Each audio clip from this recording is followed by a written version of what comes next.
Fala pessoal, seja muito bem-vindo ao nosso SaraCast. Eu acho que é a produção primeira vez ao vivo, no nosso SaraCast, primeira vez estamos aqui ao vivo, né? Pessoal ansioso para esse nosso call. E nesse dia, na verdade nesse mês, né, pessoal, com tanta volatilidade na bolsa, não só no Brasil, mas nosso SaraCast aqui especial ao vivo aqui na BMC News. Muito obrigado pela participação. Hoje a gente vai falar aqui sobre investimentos em ações e principalmente ações, podemos dizer assim, fora do radar aqui com o time da Trígono.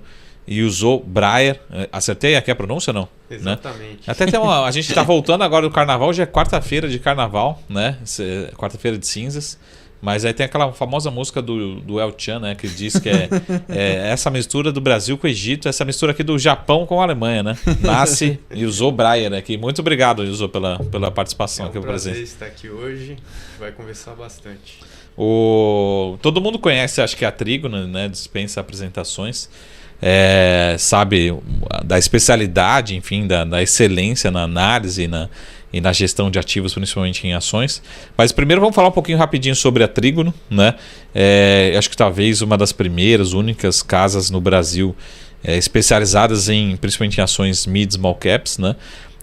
Em 2022 teve um retorno muito bom, muito satisfatório. Talvez uma das poucas casas com captação, enfim, com novos fundos, né? Lançando fundos de ações especificamente. E os resultados têm sido muito bons, né? Então eu queria que você falasse assim, rapidamente sobre a casa, porque hoje o bate-papo vai ser sobre os cases, né? Aquilo que vocês gostam, aquilo que vocês têm. A gente está na temporada de balanços aqui, alguns já divulgaram o resultado, outras vão divulgar ainda. Você já vai falar também de cases que vão divulgar resultados, né? Então, mas primeiro vamos falar aqui da Trígono, para quem não conhece, e um pouquinho da especialidade de vocês, né? E acho que é uma pergunta super básica, para quem não conhece, assim, por que small caps, né? E depois falar um pouquinho também do time de gestão, enfim, um pouco dos fundos, né? Tem 1, 2, 3 fundos mais conhecidos aí, disponíveis nas plataformas aqui, sem fazer propaganda das plataformas, mas é super fácil de acessar aí via sua corretora de preferência, né? Sim. Assim, é bastante visível a evolução que a Trígono teve pelo tempo que eu estive lá, né? Como estive lá, mano? Você está lá ainda, né? Então, caramba, recebi o pessoal do RH que pediu para corrigir. Exatamente. E eu acho que essa evolução, eu poderia dizer que é sim merecida. Quando eu entrei na Trígono, eu acho que tinha uns 40 milhões de ativos sob gestão só. E tô lá há uns quase 4 anos agora.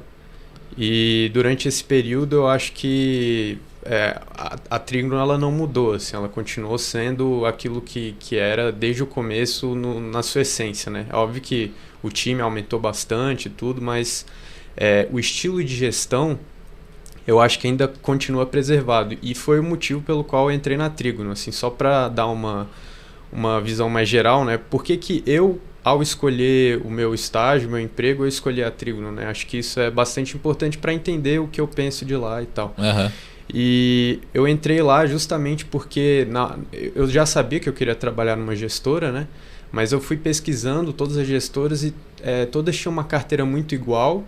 E eu, na pessoa física, já investia. Sempre você sai de um lado da Faria Lima, tem Petrobras. Aí muda do outro lado da Faria Lima, tem Vale. Na outra tem Localiza, Vale ou Petro, né? Natura, Vida. Vai mudando o peso só, né? É isso aí. Então, nessa época, eu já investia na Bolsa, 2019, começo ali. E eu achava que eu não gostava de nenhuma dessas ações.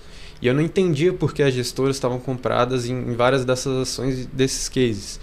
E quando eu comecei a pesquisar, eu vi que tinha uma gestora que tinha várias ações da minha carteira. Tinha Ferbasa, Cristal na época, várias ações que eu tinha na física, essa gestora tinha. E eu achei que ia alinhar, né? Compartilhava muito do que eu acreditava. Inclusive, eu tinha lido um livro que chamava, do Joe Greenblatt, chamava o The Little Book That Beats the Market. É um livro aí que todo mundo já leu. E por esse filtro, essas ações eram as tops, né? E aí foi assim que eu cheguei nessas ações que eu compus minha carteira e, por coincidência, a Trígono também tinha. E foi assim que eu conheci a gestora. Então, basicamente, por que a Trígono e por que Small Caps, né? É justamente porque eu acho que, assim, na minha cabeça e os resultados até hoje, né, tem comprovado em parte isso, as small caps elas têm muito potencial e elas são mal cobertas, né? Então, o fato delas terem uma cobertura ruim, terem uma liquidez menor, acaba propiciando um retorno maior dependendo de como você seleciona ali. É basicamente isso, né? Então, a gente estuda mais as empresas, apesar de não ter uma cobertura grande, a gente tem que ir atrás, né? Tem que ir atrás das informações, visitar a empresa, falar com os sócios, falar com o RI, e investigar concorrente, investigar fornecedor, esse tipo de trabalho, mas como não tem cobertura do sell side, ele tem que ficar mais árduo, né, digamos assim. Então é basicamente isso sobre a Trígono. Você tem que fazer o buy side e o sell side ao mesmo tempo. Exato. Então isso é uma das coisas que a gente tem feito, na verdade, né? Se vocês forem ver as nossas resenhas, a gente lança uma resenha mensal, né, uma carta da gestora por mês, e a gente lança, além disso, também outras cartas comentando os cases a fundo. Então, por exemplo, essa semana a gente lançou, ou semana passada, a gente lançou uma carta sobre a Shoes, que é uma empresa aí que, assim, mal tem RI, né? Vamos ser sinceros. Então, o fato de ter assim, a gente tenta ajudar, né, a divulgar os cases, a gente faz live também, faz essas cartas, então também ajuda a ir divulgando para o mercado os cases. Boa. Eu estava pensando no livro, a gente podia fazer uma tradução desse livro aí falando as menores são as tops, né? Ia ficar legal esse livro, né? Essa atualização aí.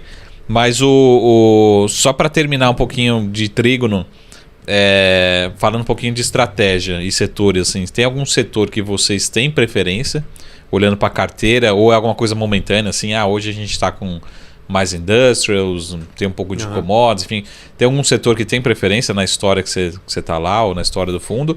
E segundo, tem algum setor que vocês evitam, né? Porque eu não vou... o pessoal vai me criticar agora aqui no chat, né? Aquela hora de receber pedrada, né? Mas depois que acontece, parece mil... Fácil, né? Eu falei para não comprar varejo. Varejo no Brasil não se compra varejo, mas né? Mas depois estava entubado de varejo. Mas assim, também são empresas gigantes, empresas muito grandes, empresas bem geridas na sua média ali, né? Mas então essas duas perguntas, tem algum setor que vocês preferem, tem maior peso ou estão com maior peso, e tem algum setor que vocês evitam por algum motivo dentro da estratégia? Assim, na teoria e na prática a gente é bottom-up, né? Então a gente vê todas as empresas, realmente a gente tenta ver todas as empresas. Tudo bem que tem empresa que a liquidez é impraticável, né? Mas pra gente essa nota de corte ali, de linha de corte de liquidez das empresas é muito mais baixa do que o resto do mercado, né? Sim. Mas a gente, assim, até porque muitas vezes a nota de corte do mercado é estar no Ibovespa, então você se limita ali a 50 empresas, né? Enquanto a gente olha bastante, assim, um universo bem maior de ativos, né?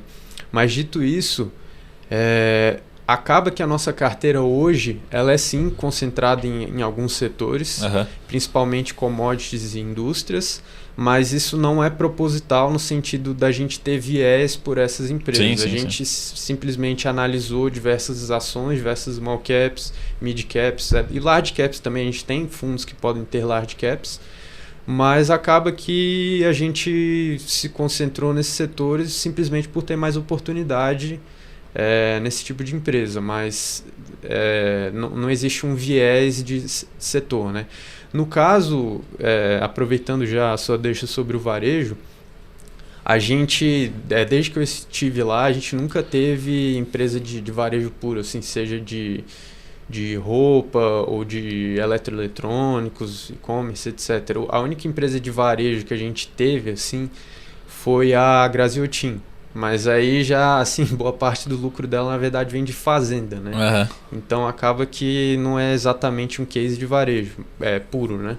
Mas a gente nunca teve... Mas assim, não é que seja a gente vai evitar todas as empresas de varejo. A gente, quando o varejo estava bem, entre aspas, né? Que eu não achava que estava exatamente bem, mas assim, estava pelo menos gerando um pouco de resultado ali e tal, crescendo. A gente achava caro. E agora que está na vala, aí, vamos dizer, a gente acha que, assim, tem muitas empresas aí que são verdadeiras bombas relógio, né? Questão de dívida, assim, a empresa não gerava caixa quando a Selic estava 2%, agora a dívida explodiu e a Selic explodiu junto. Então, assim, tem umas empresas aí que a situação é bem complicada. Então, a gente não tem também varejo hoje. Mas também nada impede que se tivesse uma empresa muito boa de varejo aí, que a gente achasse com preço legal, a gente comprasse. Mas desde que eu estive lá, não teve. Uhum. E só para uma última pergunta, depois deixar para o Alex também fazer pergunta aqui antes de entrar nos cases, mas assim, questão só para terminar a parte de estratégia que me veio também, a questão do buy and hold, né? Como é que vocês fazem essa estratégia de balanceamento, rebalanceamento, gestão de caixa, ou não, vocês estão sempre comprados nos cases, o caixa ali é só uma questão de liquidez para caso algum resgate, usam derivativos ou não, enfim, como é que é essa questão de estratégia? Porque como é que você faz o balanceamento, no sentido assim, papel subiu 50% em um mês, assim, vale a pena ir desmontando posição, enfim, como é que é esse dia a dia da gestão ali nos cases, né? Certo. A gente tem um limite gerencial de tamanho máximo de posição. Então a gente só pode ter no máximo 20% em cada ativo. É óbvio que assim, às vezes se a gente está com, sei lá, 19% no ativo, e ele subiu passivo, dá uma porrada num dia lá que não deu para vender tudo e aí, putz, aí às vezes fica 20,5%, aí logo no dia seguinte vai para 20%, enfim, tem um ajuste fino ali, mas no geral é no máximo 20% em um ativo só, e a gente também tem limite setorial. Mas essa questão de gerenciamento de caixa, a gente sempre está comprado. Essa questão de caixa é mais justamente, que nem você falou, para resgate. E sobre derivativo, a gente não usa derivativo, nem short, nem nada. É 100% comprado o tempo inteiro. Se o cotista quiser, ele pode fazer o próprio gerenciamento de caixa dele, ele pode resgatar. Sim. Então, assim, essa questão de gerenciamento de exposição e risco fica a critério do cotista, dado que a gente também tem esse limite de concentração, né, que eu falei. Mas é basicamente isso sobre a questão operacional. Boa. Alex, se tiver uma pergunta sobre o fundo, senão a gente passa por os cases aqui. Vamos os cases aí. E a galera também, daqui a pouquinho a gente vai ler no chat, como a gente está ao vivo, a gente consegue pegar, caso venha aí uma demanda muito boa, né?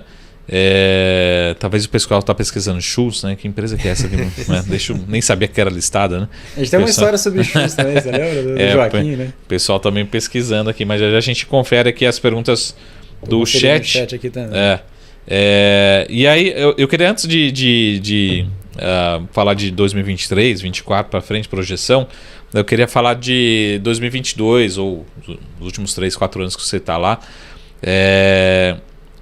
Que papel que você se surpreendeu positivamente até agora, no sentido assim, não necessariamente assim que mais subiu, que mais contribuiu para o fundo, mas fazer, realmente a execução tem sido muito boa, os caras estão entregando mais do que eu esperava, enfim, todos os pontos que vocês avaliam, governança, enfim, ESG, que empresa dentro desses 3, 4 anos de fundo aí você tem visto, assim, realmente tem sido um trabalho fenomenal.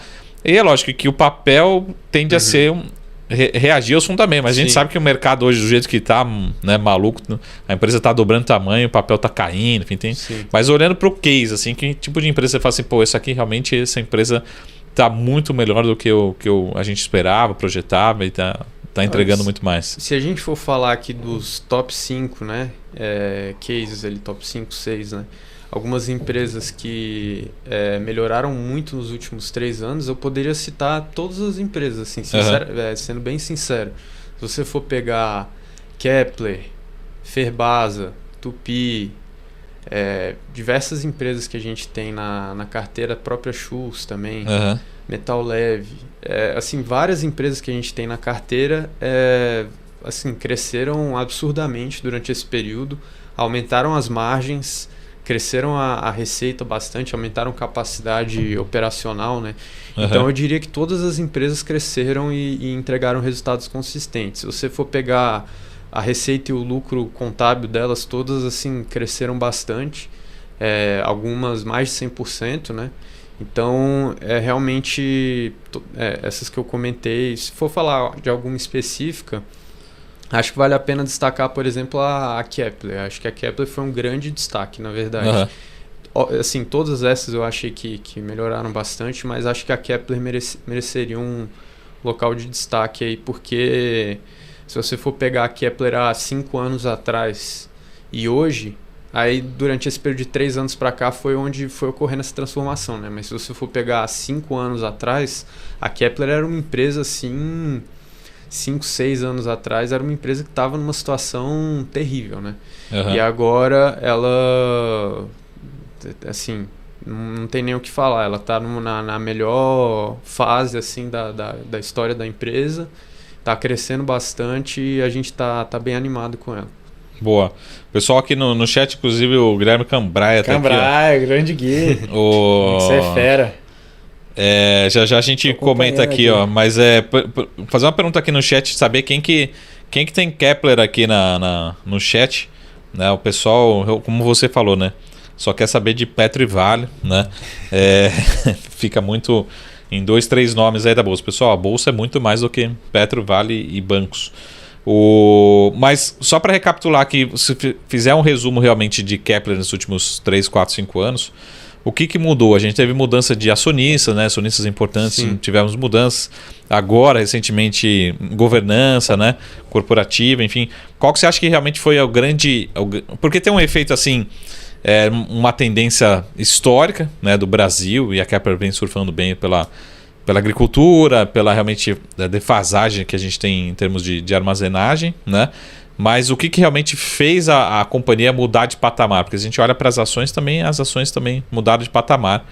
E o investidor agradece, né? Mas o que foi assim a chavinha? Você acha que assim, mudança de acionista, o que aconteceu dentro da companhia para ter esses resultados tão bons, né? Nesses últimos 3, 4 anos?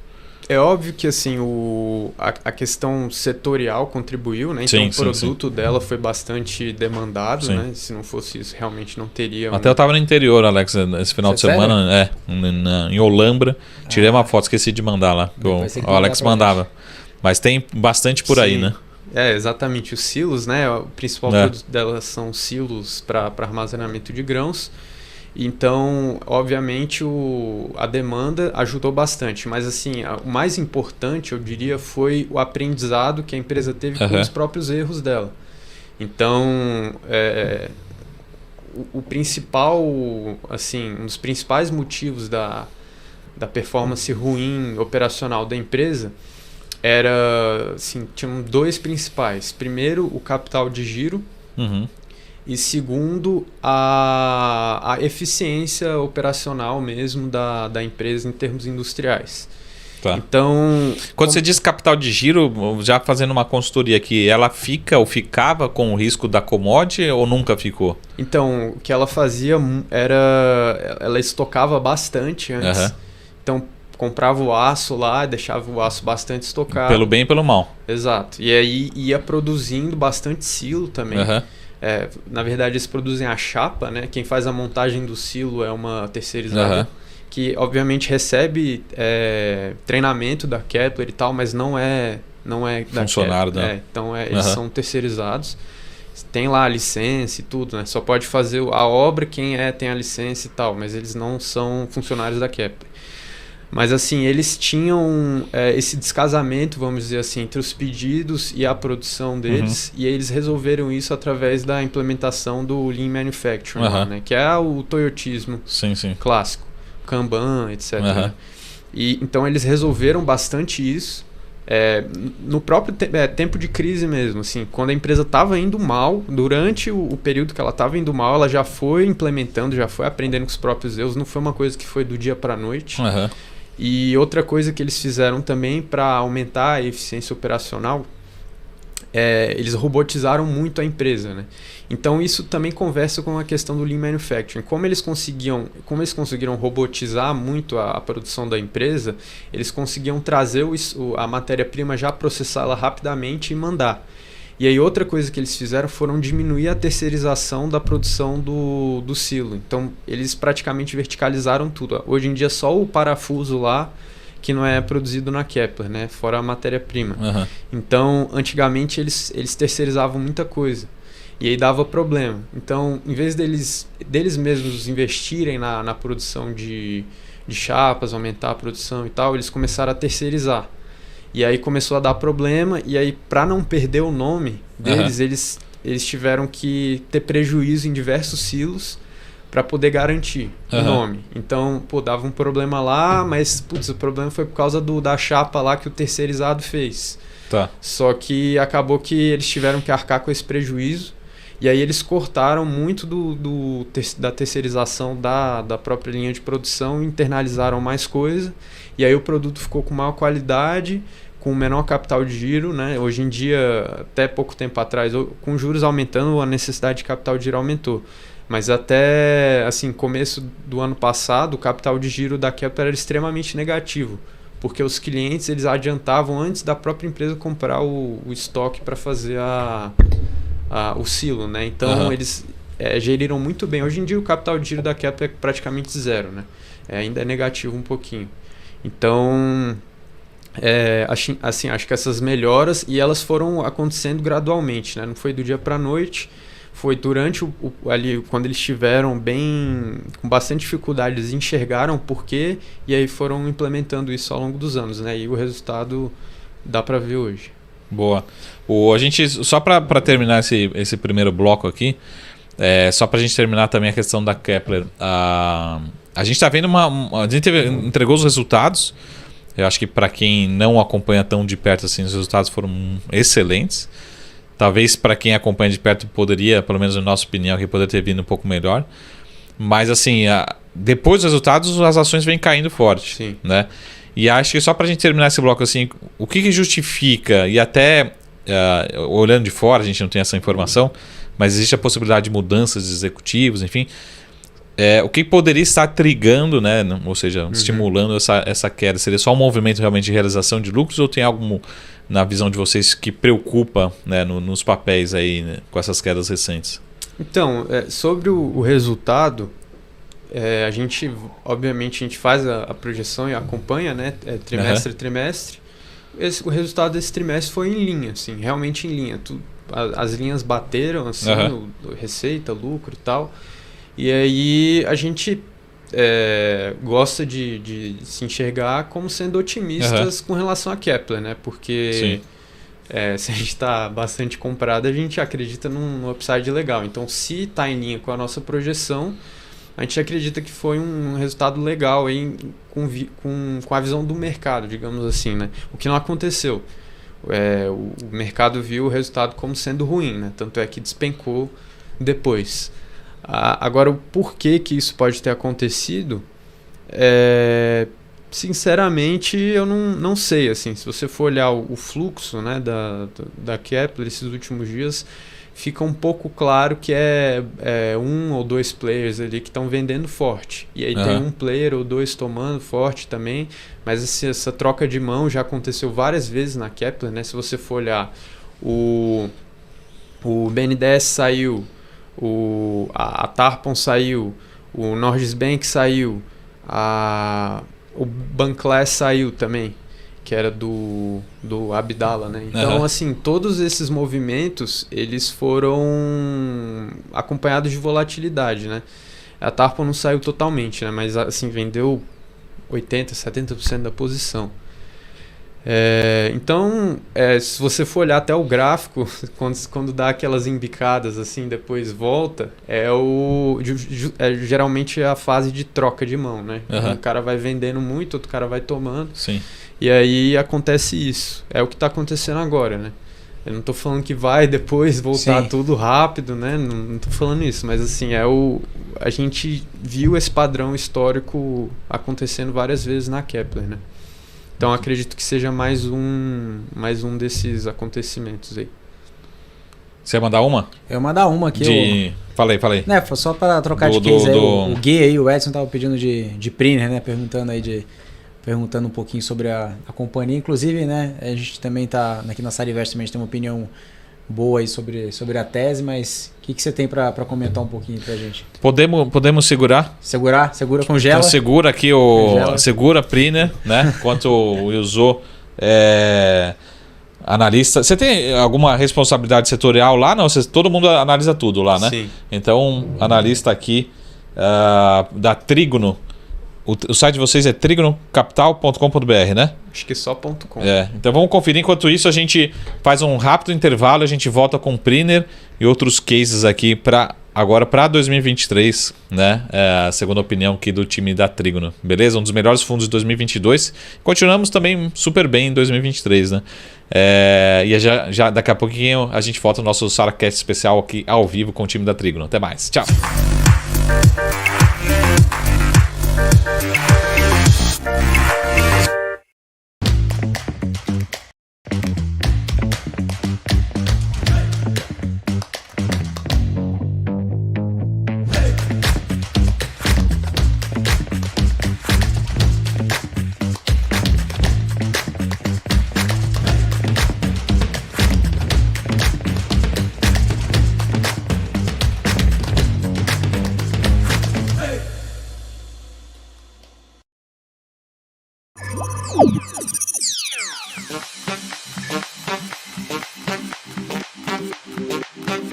Entendemos completamente os sistemas, tecnologia e infraestrutura necessários para criar o ambiente de negociação ideal para os nossos clientes. E o Trader Active conta com vantagens que fazem toda a diferença no dia a dia de operações. Aqui você pode negociar com as plataformas mais poderosas do mercado financeiro. Nós fomos uma das primeiras corretoras mundiais a oferecer a MetaTrader, a plataforma mais utilizada no mundo, com acesso totalmente sem custos. Oferecemos também a nossa própria plataforma, a Active Trader, que foi desenvolvida sob medida para atender às necessidades dos nossos clientes, com tecnologia de execução exclusiva que proporciona uma performance totalmente fora da curva. Ela utiliza os mais avançados recursos gráficos da TradingView e traz uma experiência de negociação diferenciada.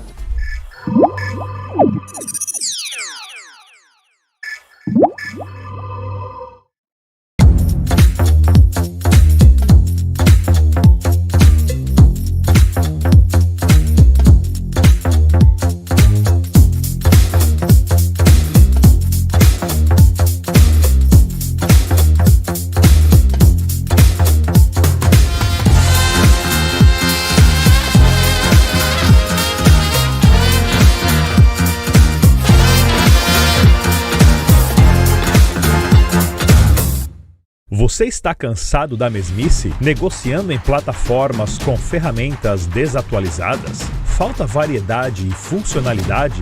Aproveite nossa grande seleção de ferramentas de trade. Baixas taxas de negociação, suporte em português 24 horas por dia, com mais de 200 criptomoedas disponíveis para trade e a facilidade de depósitos com Pix. Aproveite o futuro agora. Bybit. Abra sua conta hoje mesmo. Bybit.com.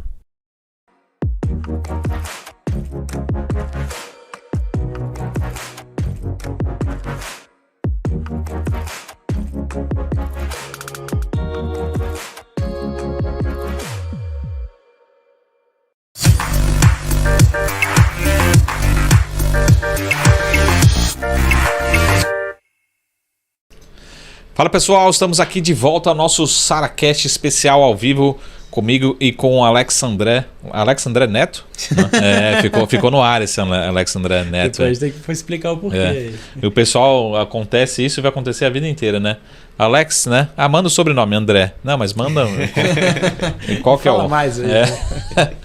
E o nome dele, o e-mail dele, alex.andré. E o sobrenome, André. O Yuzo, a gente estava aqui, a gente tem várias demandas, pessoal. Manda aqui no chat, a gente está lendo aqui, ó.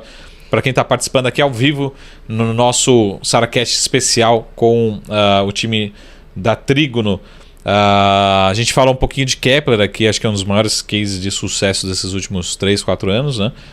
Não só em bolsa, mas também no fundo. E a gente vai falar um pouquinho também da sua opinião. De novo, opinião pessoal, não é recomendação aqui. O Alex tinha perguntado sobre Priner. Vocês têm alguma atualização, opinião sobre o case? Falar um pouquinho também acho que da tese é importante, né? Mas a princípio parece que realmente tem muita, não só a empresa, mas também tem muita demanda, né, crescente nesses próximos anos, né? Mas você tem uma opinião sobre Priner? Que acho que era a pergunta, até acho que foi o Cambrai que mandou também, né? O Edson Carmo de Florianópolis. Também. Eu vou falar aqui, vou comentar sobre a Priner, mas não é a opinião da gestora não. Tá? Eu vou falar como o Yuzo aqui. Eu acho o case da Priner muito, muito bom, porque ele tem 2 ou 3 coisas aí que deixam essa ação bastante atrativa, né, do ponto de vista de retornos. O que seriam elas, né? Eu acho que a primeira é crescimento, mas isso a gente vê que várias ações, várias empresas têm uma perspectiva boa de crescimentos pela frente, né? Mas ela tem crescimentos e tem a possibilidade de expansão de múltiplos também. Quando você combina essas 2 coisas, aí que vocês têm aí que você tem aquelas empresas que multiplicam várias vezes, né? 5, 10 vezes. Então, eu acho que eu fico muito animado, pessoalmente, com a Priner por conta disso. Porque é uma empresa que ela está num setor que é recorrente. Apesar de, tudo bem, você tem contratos ali que podem não ser renovados, mas de uma maneira geral, né, se você for pegar a área de atuação dela como um todo, que está se expandindo cada vez mais, né, então está cada vez mais resiliente. Quando você não tem demanda por inspeção, você tem demanda em revestimento então assim, o portfólio está cada vez mais completo e resiliente, e essa questão de serviços é um tipo de demanda que ele varia, mas ele varia muito menos, por exemplo, que a lucratividade de uma commodity, né? Então acaba que esse setor, esse tipo de empresa, ele poderia aceitar, né? O mercado poderia aceitar, no caso, pagar múltiplos maiores. Só que hoje você tem uma ação que negocia múltiplos muito baixos e ao mesmo tempo cresce. Então você pode ter uma mudança de patamar, porque à medida que a empresa vai entregando, ela vai naturalmente subindo, né, se o múltiplo dela continuasse pelo menos o mesmo, só que eu acredito que o múltiplo dela talvez não continue o mesmo, né? Talvez possa crescer também o múltiplo. Então esses 2 fatores eu acho bastante interessante, assim. Isso comentando por cima, né? Claro que você não vai comprar uma ação porque o múltiplo está baixo, está alto, enfim. Mas é uma maneira mais, diria, mais fácil de enxergar, assim, você ter uma ideia dessa questão de múltiplos, né? Então é um setor que é recorrente, que poderia aceitar múltiplos maiores, é uma empresa que cresce bastante, é uma empresa que tem perspectivas de crescimento muito boas para frente, e ela é uma empresa muito barata, né? Então, combinando todos esses fatores, mais a questão da rentabilidade sobre o capital investido dela está crescendo consistentemente e parece que vai crescer cada vez mais, né? Me deixa bastante animado com a empresa. Boa. A gente poderia chamar na chamada, né? A Priner, a nova Kepler, né? Pode ser, né? O pessoal sempre quer saber a nova alguma coisa, né? Não pode ser a nova Magalu. Então, aí a última vez que foi nova Magalu, o pessoal comprou tudo no topo, né? O setor inteiro. E sabe um papel aí, uma consultoria minha aqui, queria uma opinião sua também.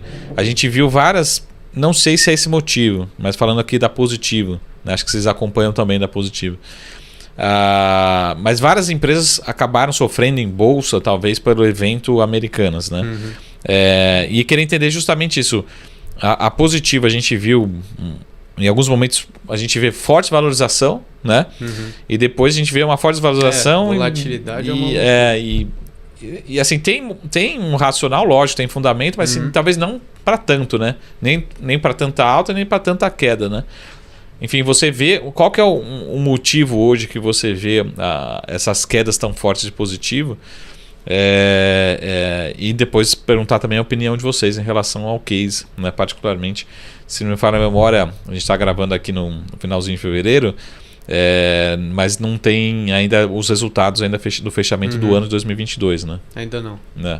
Então, perguntar a opinião de vocês, assim, qual que seria hoje a justificativa para tamanhas quedas da Positivo, né? Ou se é realmente, não, nesse papel não adianta, que é um papel assim, que quando ele sobe 50% em um mês e quando cai tudo de uma vez, né? Eu, pessoalmente, assim, eu tento... Eu fico olhando, né, bolsa todo dia, gosto de olhar um pouco de fluxo, né? Não que a gente negocie baseado em fluxo, mas eu acho interessante olhar, assim... E eu vejo que várias ações da bolsa, principalmente de um ano para cá, meio que virou uma terra de ninguém, assim. Então você tem uns robôs lá, o BS da vida, né, que Tem gente que diz até que é o fundo quant lá do Jim Simons, o Bradesco lá também. Então você vê várias corretoras dessas assim que parece que não tem uma... Assim, não é position, sabe? O cara, por exemplo, o UBS vai lá, compra 1 milhão um dia, no outro dia vende 1 milhão, compra 1 milhão. Então ele fica assim fazendo esses movimentos de compra e venda. E no final, se você for pegar o volume negociado da ação, é tipo 70%, 80% é robô. Esses robôs que ficam comprando, vendendo. Não tem significado algum, né? E aí a volatilidade implícita também relativo ao volume negociado por esses robôs também não tem significado algum. Então acaba que fica uma coisa meio que sem sentido, né? Se você for pegar o pessoal que negocia mesmo, é tipo 20% do volume ali. Eu acho que positivo meio que tem entrado um pouco nessa dinâmica. Tem umas ações que é um absurdo, é tipo quase 100%. Tem umas ações que é bem menos. Todas as ações tem, né? Mas tem umas que é tipo 20, 10% do volume. Tem outras que é 80%. Eu diria que positivo talvez esteja um pouco chegando, sei lá, 60%. Então, assim, já está numa dinâmica forte nesse sentido. E aí, se você for pegar os fundamentos da empresa em relação ao próprio varejo, né? Se você perguntou da Americanas, o recebível da Positivo na Americanas é segurado, né? Então, tá, em relação a calote e tal, tá tranquilo. Agora, em relação a próprio fundamento da Positivo em relação ao varejo, se você for pegar o resultado dos últimos trimestres, o varejo ele tem tido uma importância cada vez menor. Isso é bom? De certa forma, sim, mas é bom pelos motivos errados, né? É bom porque o varejo está despencando e, consequentemente, está perdendo relevância, né? Mas, pelo menos, já machucou bastante, vai ser difícil machucar ainda mais, né? Então, nesse sentido, boa parte da lucratividade da Positivo vem de outros negócios, né? Sem ser a parte do varejo. Então, vem do mercado corporativo e do mercado do setor público. Então, esses dois negócios, eles têm ajudado a, vamos dizer, acolchoar, né, a perda de lucratividade ali do setor de varejo. E a Positivo meio que tem se virado bem aí durante esse período, né? Tem uma questão do descasamento do lucro contábil e do lucro caixa, que é importante, que isso demora um tempo, né? Então, só para explicar aqui para o pessoal, que eu não vejo muita gente comentando sobre isso, sobre a Positivo, né? Então, assim, o lucro da Positivo, ele tem um componente importante, que é a questão do subsídio tributário. Então, tem a lei lá da informática, né? A lei do bem. E essa lei do bem, ela dá um incentivo que é através da devolução do imposto de renda lá e de outros impostos. Só que essa devolução, ela é feita só se você usar aquele dinheiro que foi devolvido para certas finalidades. Sim. Então, CAPEX, então, se você quiser expandir a fábrica, etc., pesquisa e desenvolvimento ou investimento em startups. E todos esses componentes de investimento, eles têm demoram um pouco para retornar. Então, por exemplo, como a Positivo ela mudou de patamar recentemente, esses investimentos que ela fez depois que ela mudou de patamar, né, eles demoram. Esse caixa que ela investiu depois que ela aumentou o lucro dela vai demorar para retornar ela em forma de dinheiro mesmo, assim, dinheiro vivo. Então, ela tem um certo descasamento aí entre o contábil e o caixa. É bastante importante para entender a dinâmica da Positivo isso aí. Então, eles têm uma questão ali de alavancagem importante, né? Porque por conta desse descasamento, às vezes eles têm um problema de caixa. Só que assim, não é um problema... É um problemão que a gente vê na Marise, varejo, enfim. É um problema que eles têm que ficar manejando, porque eles não podem investir tanto quanto eles gostariam. Às vezes eles têm que pisar um pouco no freio e ir manejando, possivelmente fazer um follow-on, não sei. Mas eles têm que ficar cuidando disso, né? Até esperar o caixa desse subsídio tributário retornar. Então é basicamente isso. Boa. Alguma pergunta aí de Positivo, pessoal, no chat? Alex também. Eu acho que era isso. Você tinha mais case para trazer além de Prinner? Sempre tem, né? Começar uma metralhadora de cases aqui, né? Vamos falar aqui também das empresas, né? Acho que tem um outro ponto interessante, muita gente comenta que são as companhias, né? Outras, como por exemplo o Simpar, né? Júlio Simões também, que foi a gente estava até almoçando, né? Semana passada, né? A gente estava até comentando sobre essas companhias. Enfim, o que você tem em relação aos pontos positivos e os pontos negativos em relação a Simpar, Vamos, Movida, Júlio Simões, JSL. Empresas do grupo aí. e já complementando, assim, os resultados têm sido muito, muito bons, né, dessas empresas, né, de uma forma geral, assim. E mais um case, né, que as ações em bolsa, pelo menos de quase a totalidade ali do grupo, não tem reagido da mesma direção, da mesma magnitude, né? Uhum. Mas só para complementar a pergunta aqui, como é que você tem visto aí as empresas do grupo de uma forma geral? Se vocês têm alguma ou tem alguma preferência para as empresas? Sim. Eu diria que assim, o veneno para Simpar é o juro real. Então, quando o juro real ele sobe muito, é muito ruim para Simpar de maneira geral. Então, obviamente, o fato do Banco Central ter subido aí os juros bastante foi bastante ruim para Simpar. Agora, dito isso, de certa forma foi necessária uma queda das ações da Simpar. Eu não vou falar aqui que todas as ações da Trigno tem que subir o tempo inteiro, porque é uma maravilha. Eu falo realmente o que eu estou pensando. Assim. Então, de certa forma, é justo a cotação da Simpar ter caído até certo ponto, sim. Só que ela caiu muito. Então, esse juro real ele prejudica a operação da Simpar pelo fato deles trabalharem muito com aluguel de ativos, né? Quando você trabalha com aluguel de ativos, você tem um ativo ali que você comprou, você está alavancado, que você comprou ele endividado, e você está... Mas eu posso colocar um porém aí, ou não? Sim, uma provocação? claro. Quando eu olhei, por exemplo, o resultado da Vamos, né? Certo. Eu entendo o seu ponto, mas talvez seja muito mais na percepção do investidor em bolsa do que no resultado em si, né? Porque se olhar no Vamos, a gente tem talvez mais capital empregado, mas o retorno sobre esse capital empregado está cada vez maior, né? Assim, então, assim, beleza, prejudica, mas eu fico pensando no inverso, assim, se a empresa está expandindo o ROIC com juros altos ou subindo, imagina quando começar a cair esses juros. Esse ROIC, boca de jacaré, vai então, ficar... Exatamente. Explodir, né? Exatamente. Então, assim, da mesma forma que quando o juros sobe é ruim, quando os juros caem é bom. Não tem, assim, é uma faca de dois gumes. Uhum. Então, só que muita gente bota ela no mesmo balaio, por exemplo, do varejo. E aí que é o que eu discordo. Então, por exemplo, se você pega uma empresa que dava prejuízo ou mal dava lucro, sim, quando a Selic estava 2%, e agora você bota nesse cenário, obviamente a empresa está explodindo. Aí você pensa, eu vou ficar longe de empresas alavancadas, que as empresas alavancadas vão ir mal agora. Exato. Só que no caso a Simpar, ela cresceu durante todo o período de Dilma ali, continuou crescendo. Então assim, a Simpar é uma empresa resiliente a esse cenário de juros altos. Não significa que ela não sinta, mas ela é uma empresa que consegue transitar e consegue gerar resultado nesse cenário. Os resultados não vão ser tão bons quanto se o juros estivesse baixo, mas ela consegue transitar.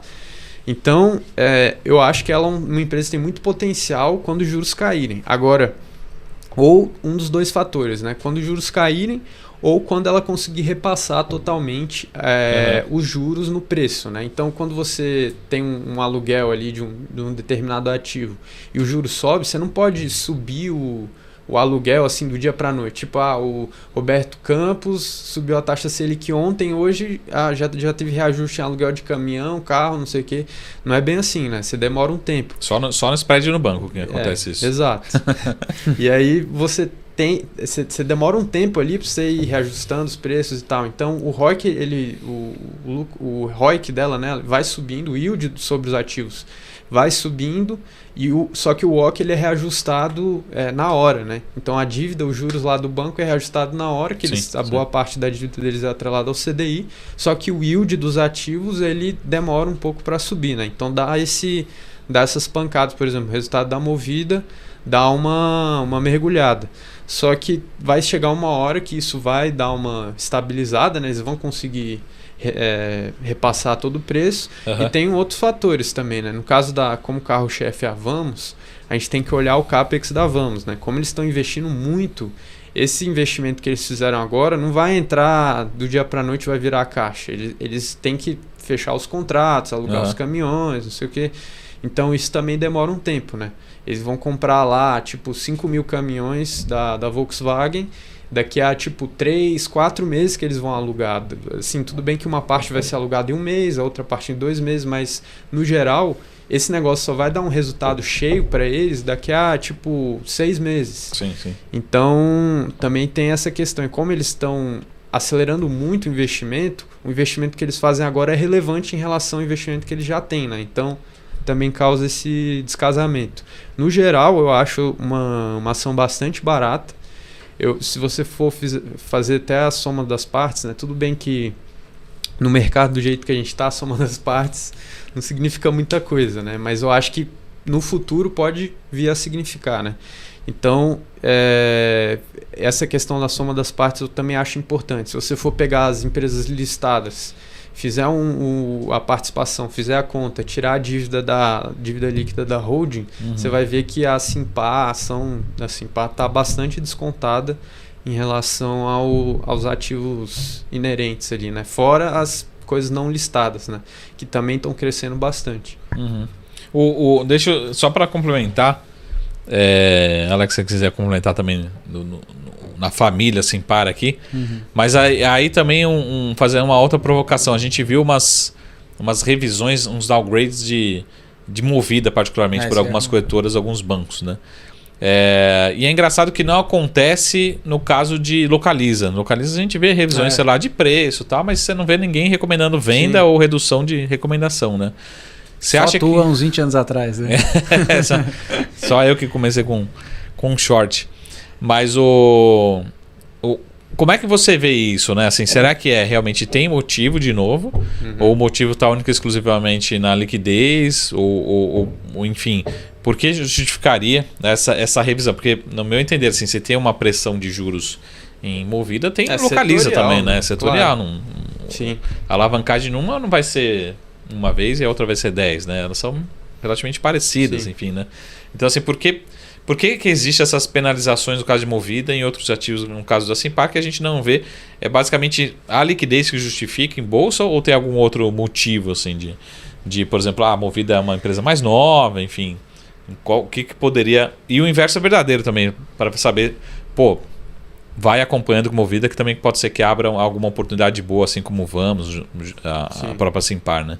Eu acho que você, como ninguém, deve saber a coragem que você tem que ter no sell side, né? Para você ser contra o consenso. Então, eu acho que também tem muito da questão de manada aí no meio, né? Se você tá todo mundo dando sell, o resultado tá caindo, você vai ser o único cara que vai dar buy lá. Sim. Todos os outros bancos deram sell, o único banco lá que ficou dando buy é você. Assim, muitas corretoras demitindo aí, o pessoal com medo de perder o emprego, aí vai ficar dando call errado ainda, é complicado, né? Então acho que também tem muita dessa questão aí de manada no sell side, mas muitas das coisas que eles falam que é o que você falou, muitos dos motivos que eles usam para dar downgrade na Movida, eles poderiam perfeitamente usar para dar downgrade na Localiza, eles não fazem, né? Por quê? Eu acho que a Localiza ela já entrou num status assim, como se fosse a VEG, Localiza, algumas empresas, Raia Drogasil, eu diria, elas tem uma aura assim que é tipo intocável, entendeu? Como é consenso no buy side, todos os institucionais estão comprados, a empresa entrega. Operacionalmente falando, a Localiza ela é melhor que a Movida. Tudo bem que o catch-up, né, digamos assim, da Movida para Localiza foi grande. Então essa diferença operacional está cada vez menor por conta da escala, né? Esse business é muito de escala. Então a escala da Movida tem ajudado muito a eles fazerem esse catch-up com a Localiza. Mas ela ainda é um pouco melhor operacionalmente que a Movida. E assim, os mesmos motivos que eles usam para dar downgrade, eles poderiam usar. Aí eu realmente não sei explicar, assim, mas eu também vejo isso, eu concordo com você nesse ponto. Uhum. Boa, acho que a gente tem espaço para mais uma perguntinha, Alex. Manda aí, o pessoal que está aqui na audiência também ao vivo. Mas muito bom o papo, já agradecendo aqui todo o time da Trigon, sempre nos atende super bem aí para bater um papo sobre os cases. Deixa uma última pergunta aí que a gente tem mais 30 segundos, né, Ale, para bater um papo. Então. Eu vou deixar aqui o que evitar, né? Acho que você deixou, além do varejo, né? O que eu acho que qualquer tipo de empresa que é uma bomba relógio, assim. Tipo, empresas que tem realmente um risco de perda permanente de capital. Então, é o que eu falei, já repeti isso umas 3 vezes hoje, empresas que não ganhavam dinheiro com a Selic a 2, estão com uma dívida assustadora agora. Você acha que essa empresa vai ter salvação? É muito difícil, cara. Ou alguém vai comprar a empresa, vai vir um gringo aí, vai vir sei lá quem vai comprar, ou a empresa vai pro buraco. Assim, pouquíssimos casos que a empresa vai conseguir sair disso. Então eu ficaria longe, que acaba se enquadrando um pouco no varejo, mas tem outras empresas de outros setores também que estão nessa dinâmica aí. Então acho que tem que ter muita cautela, porque você vai sair comprando aí achando que é fundo, que a bolsa é cíclica, que você está comprando agora vai subir depois do mesmo jeito que caiu. Não é bem assim, cara. Tem muita empresa que vai falir, tem muita empresa que nunca mais vai voltar. Então, tomem cuidado com essas empresas que apresentam esse risco de perda permanente aí de capital. E o que ficar de olho aí para os resultados? Acho que é a última aí, né, Zaragoza? Eu acho que, olha, o resultado de Ferbasa vai surpreender. Acho que vai ser bom. Vou dar só esse spoiler. Acho que Ferbasa vai surpreender. Só legal. Isso. Boa. Muito bom. Ilzo, muito obrigado pelo tempo, pela disponibilidade nesse nosso SaraCast aqui ao vivo na BMC News, né? Primeiro, né? Primeiro ao vivo. Primeiro ao vivo. A gente está passando aqui na programação do BMC News, depois você pode acompanhar na sua plataforma de podcast preferida. E manda um abraço para todo o time lá da Trígono. Obrigado. Beleza? Obrigado, pessoal. Esse foi o nosso SaraCast aqui, exclusivo e ao vivo aqui na BMC News. E a gente se vê aqui na semana que vem. Até mais. Tchau.